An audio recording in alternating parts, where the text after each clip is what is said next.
The Mind Stone is the fourth of the Infinity Stones to show up in the last few years. It's not a coincidence. Selamat datang di Watch Mojo, dan hari ini kita akan menghitung mundur pilihan kami untuk 10 alur cerita MCU yang ditinggalkan begitu saja. In accordance with Executive Order 396B, all post-battle cleanup operations are now under our jurisdiction. Thank you for your service. We'll take it from here. You know, the question I get asked most often is, Tony, how do you go to the bathroom in the suit?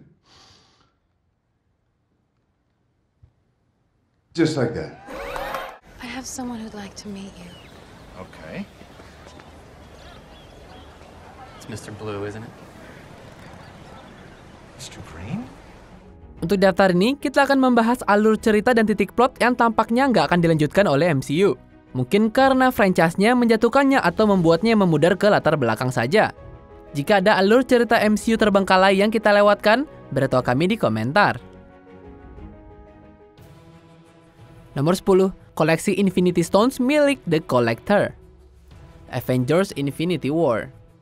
Meskipun karakter yang jarang terlihat, Tannelir Tivan, lebih dikenal sebagai The Collector, adalah bagian penting dari Infinity Saga, karena minatnya yang mengumpulkan artefak penting. I present to you Tannelir Tivan, The Collector.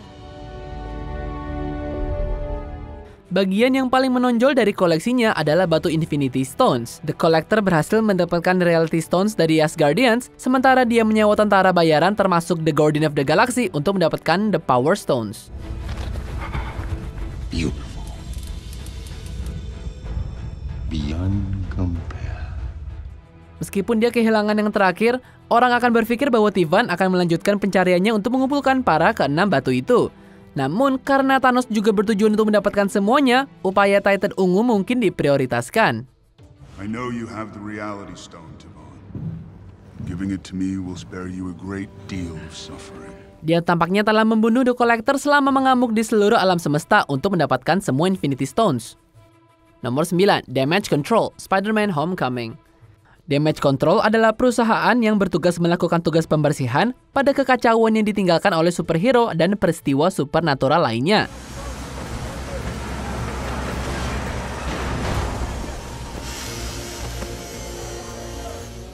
Penampilan mereka yang paling menonjol adalah di Spider-Man Homecoming, di mana intervensi mereka dalam pembersihan setelah pertempuran di New York mendorong Adrian Toomes untuk memulai perjalanannya menjadi Vulture ketika mereka mencuri kontraknya.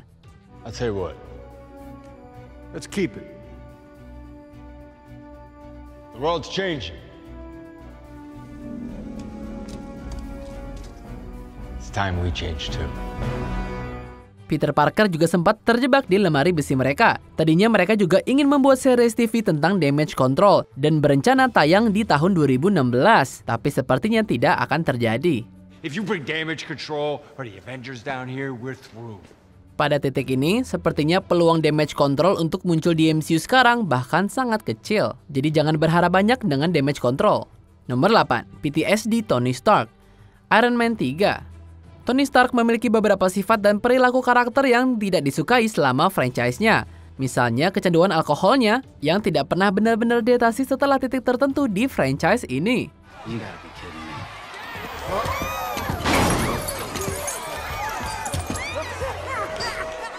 Tapi salah satu yang paling terkenal adalah gangguan stres pasca traumanya. Dalam Iron Man 3, Tony mengalami kecemasan parah dan serangan panik akibat trauma yang dialami selama di Avengers melawan Loki. How did you get out of the wormhole? Wait a minute, Tony. Tony. Sorry. Gerald, suit.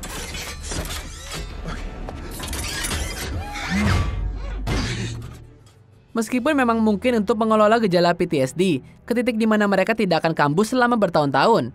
Tapi Tony menempatkan dirinya ke dalam pengalaman berbahaya dan stres setelah Iron Man 3.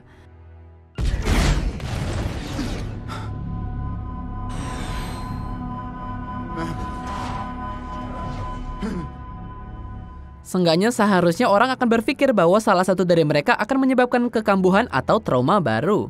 Nomor 7, Thor mencari Infinity Stones. Avengers Age of Ultron. Film Avengers kedua melihat Thor memiliki mimpi dari Infinity Stones. You're a destroyer, Odinson. See where your power leads. Dia juga tampaknya memutuskan untuk berburu Infinity Stones di akhir filmnya. Dan dia pun sudah mengetahui lokasi dari setengah Infinity Stones. Seluruh alur cerita Thor di Age of Ultron tampaknya diarahkan untuk mencari batu itu. Tapi sepertinya digagalkan di penampilan berikutnya. You think you can find out what's coming? I do. Besides this one, there's nothing that can't be explained. Di saat-saat pertama Thor Ragnarok, Thor mengklaim bahwa dia pergi mencari mereka, tapi tidak dapat menemukannya dan dia menyerah. And I went searching through the cosmos for some magic, colorful Infinity Stone things. Didn't find any. Dan tentu saja Soul Stone disembunyikan. Dan Doctor Strange juga memiliki Time Stone, tapi seenggaknya dia harus mudah mendengar bahwa Power Stone ada di Sandar.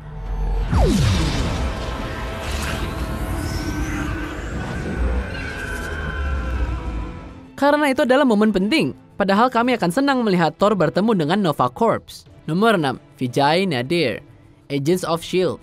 Vijay Nadir adalah saudara dari seorang senator, Alan Nadir. Who is he? Classified. Agent Simmons, we're not worried about who he was. We want to know what he'll become. Keduanya membenci kekuatan super dan alien. Sayangnya, Vijay mengalami teragenesis saat ia membawa Inhuman Gen. Transformasi Vijay membutuhkan waktu lebih lama dari biasanya dan begitu dia keluar dari kepompongnya, kekuatannya hanya aktif ketika dia berada di bawah ancaman.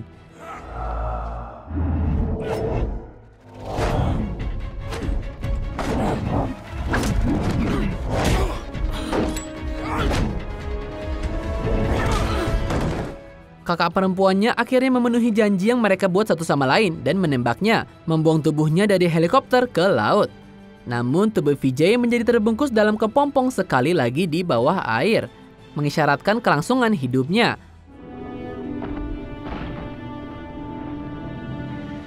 Fans terus mengharapkan Vijay untuk muncul kembali di sisa Agents of S.H.I.E.L.D., tapi dia tidak pernah muncul.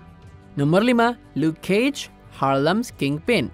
Luke Cage memang anti peluru, tapi dia masih kesulitan membersihkan jalanan dari kejahatan di Harlem sebagai satu orang saja.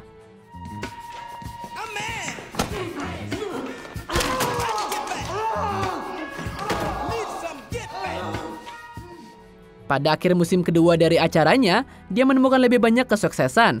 Tapi itu karena dia lebih bersedia untuk berjalan di antara sisi hukum yang benar dan yang salah. Dia pada dasarnya menjadi bos kejahatan dalam segala hal. There's a new gangster in town. I prefer sheriff. Diplomat, maybe. Sayangnya series itu dibatalkan setelah musim kedua, yang artinya kita nggak akan pernah melihat Luke Cage berkembang dalam peran ini. Apakah dia akan menjadi jahat dan bagaimana orang akan menghentikannya jika dia menjadi jahat?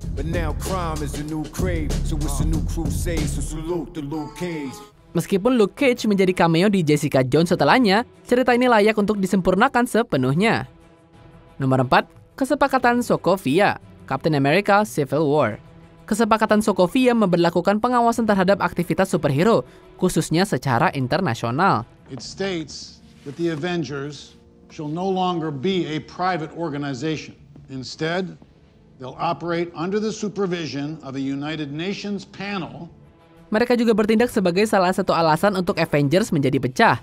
Namun setelah penampilan awal mereka, tapi kesepakatan ini tidak sering muncul lagi. Sementara mereka dibesarkan dan memainkan peran di Agents of S.H.I.E.L.D., sebagian besar film mengabaikan kesepakatan ini. The Sokovia Accords are law of the land now. He's concerned you may have some undocumented enhanced assets working for you. And why would he think that? Because he's not a moron. The Avengers yang menolak untuk menandatangani ini tidak memiliki masalah yang jelas setelah Infinity War. Spider-Man melakukan pekerjaan pahlawan juga di Eropa dengan sedikit atau tanpa masalah. Bahkan kekacauan internasional yang dibuat oleh Sam dan Bucky di The Falcon and the Winter Soldier membuat kesepakatan Sokovia hanyalah kertas saja. When Steve refused to sign the Sokovia Accords, you backed him. You broke the law and you stuck your neck out for me. Secara logis, kesepakatan Sokovia memang membatasi apa yang bisa dilakukan para pahlawan-pahlawan di MCU, tapi sepertinya nggak dilanjutkan lagi. Nomor 3, perlombaan senjata untuk Iron Suits, Iron Man 2. Film Iron Man kedua menampilkan Tony Stark menghadiri rapat pemerintah tentang berbagi teknologi baju Iron Man-nya dengan pemerintah. My priority is to get the Iron Man weapon turned over to the people of the United States of America. Well, you can forget it. I am Iron Man. The suit and I are one. Mereka berargumen bahwa negara lain sedang mengerjakan teknologi serupa dan bisa menjadi ancaman jika dia tidak menyerahkan teknologi itu. Yeah, I'd say most countries 5-10 years away Hammer Industries 20. Sementara Tony mengilustrasikan bagaimana teknologi dia tidak akan bisa dikejar negara lain, dia masih menghadapi ancaman nanti dalam film ini dari Ivan Vanko dan Justin Hammer, yang bekerja sama untuk membuat drone dan suits yang kuat yang hampir menyamai Iron Man. Well, long term, I want them to put me in the Pentagon for the next 25 years. I want to make Iron Man look like an antique. I want to go to that Stark Expo. I want to take a dump in Tony's front yard. You know what I'm talking about? Dan setelah film ini, tampaknya tidak ada negara lain yang membuat kostum Iron Man mereka sendiri. Ini tampak aneh, mengingat bagaimana negara-negara dunia nyata berinvestasi dalam mendapatkan senjata terbaru. Nomor 2, cerita Hulk. Avengers Endgame. Hulk datang jauh selama MCU. Dia memulai franchise sebagai monster kemarahan hijau yang nyaris tidak punya pikiran. Namun berkat berinteraksi dengan karakter seperti Black Widow dan Thor, ia membentuk identitasnya sendiri. Dia kemudian menghabiskan bertahun-tahun di Sakaar, menjadi mandiri dan hampir seperti anak kecil.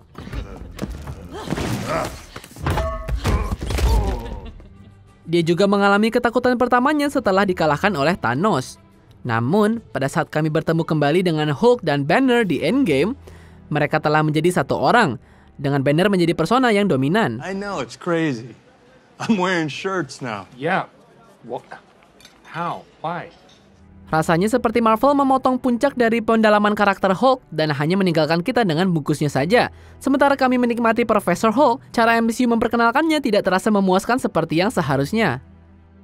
Sebelum kita lanjutkan, pastikan untuk berlangganan ke saluran kami dan tekan tombol bel untuk dapatkan notifikasi tentang video terbaru kami. Dan kamu bisa dinotifikasi di semua video kami. Jika kamu menggunakan handphone, pastikan ke pengaturan dan aktifkan notifikasi. Nomor 1, The Leader, The Incredible Hulk. Banyak elemen dari satu-satunya film Hulk di MCU dijatuhkan setelah dirilis.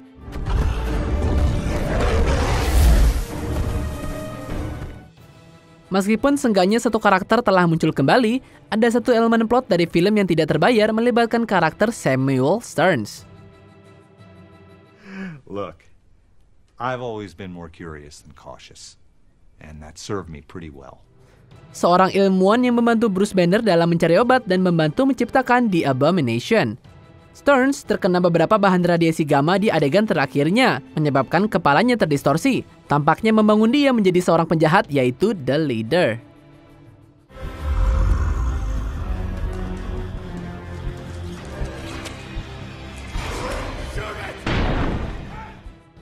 Meskipun komik melihat Stearns dibawa ke S.H.I.E.L.D., kita belum pernah melihat dia atau persona penjahat supernya kembali di layar.